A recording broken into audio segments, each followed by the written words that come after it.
बिस्मिल्लाहिर्रहमानिर्रहीम। आज हम class first year chapter number 4 work and energy का न्यूमेरिकल नंबर 1 सॉल्व करेंगे। न्यूमेरिकल हमें बुक में दिया है, हम न्यूमेरिकल बुक से पढ़ते हैं। A man pulls a bag along the ground with a force of 80 Newton, यानी एक आदमी एक बेग को खींचता है ज़मीन पर 80 न्यूटन फोर्स के साथ at an angle of 30 degree from the ground. उसी ग्राउंड के साथ उसका एक जो है ना 30 डिग्री का एंगल बनता है। How much work done the man do in pulling the bag 10 metre, यानी कितना वर्क उस आदमी ने उस बेग को खींचने में किया होगा, और 10 मीटर हमें डिस्प्लेसमेंट दिया गया है। अब इस न्यूमेरिकल को हम लोग एक डायग्राम की मदद से समझते हैं। देखो यहाँ पर हमारे पास है मास, जो कि न्यूमेरिकल में एक बेग दिया गया था। इस मास को जब हम लोग ज़मीन के साथ यानी ग्राउंड के साथ खींचते हैं, यानी यहाँ से यहाँ तक डिस्प्लेसमेंट कवर होता है, जो कि 10 सेंटीमीटर दिया गया था।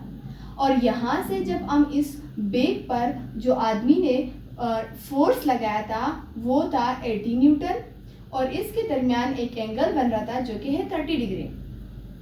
सबसे पहले जब हम लोग एक न्यूमेरिकल सॉल्व करते हैं तो हम लोग सबसे पहले इसमें एक डेटा कलेक्ट करते हैं, जो कि हमें इसी डायग्राम से पता चलता है कि क्या क्या दिया गया है और क्या हम लोगों ने फाइंड आउट करना है।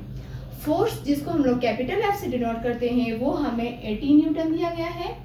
दूसरी चीज़ एंगल जिसको हम थीटा से डिनोट करते हैं वो हमें 30 डिग्री दिया गया था। डिस्प्लेसमेंट जिसको हम लोग स्मॉल टी से डिनोट करते हैं वो हमें 10 सेंटीमीटर दिया गया था। और इस बेग पर, इस मास पर कितना वर्क हो रहा है वो हम लोगों ने फाइंड आउट करना है।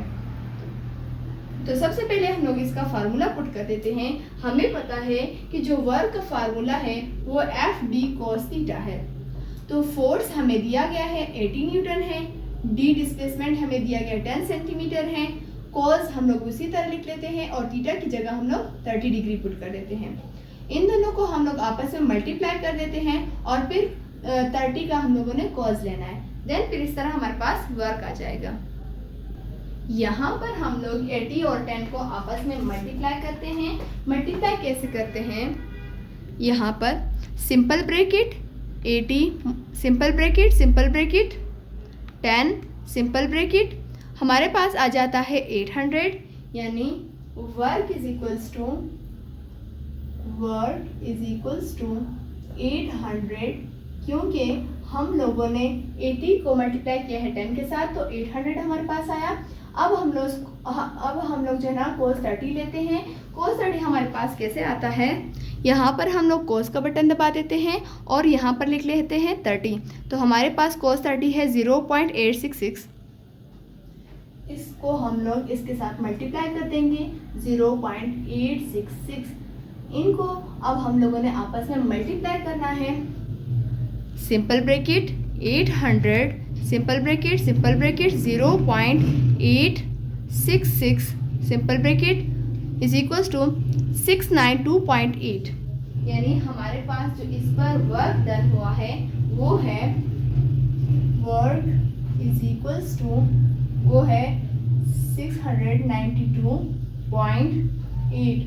वर्क का जो ऐसा यूनिट है वो है जॉल, तो हम यहाँ पर जेट वो कर देते हैं। जो इस बेग पर वर्क हो रहा था वो जो है ना 692.8 जॉल हो रहा था। इस तरह जो हमारा न्यूमेरिकल नंबर 1 है वो कंप्लीट हो गया। होप सो कि आप लोगों को समझ आ गया होगा।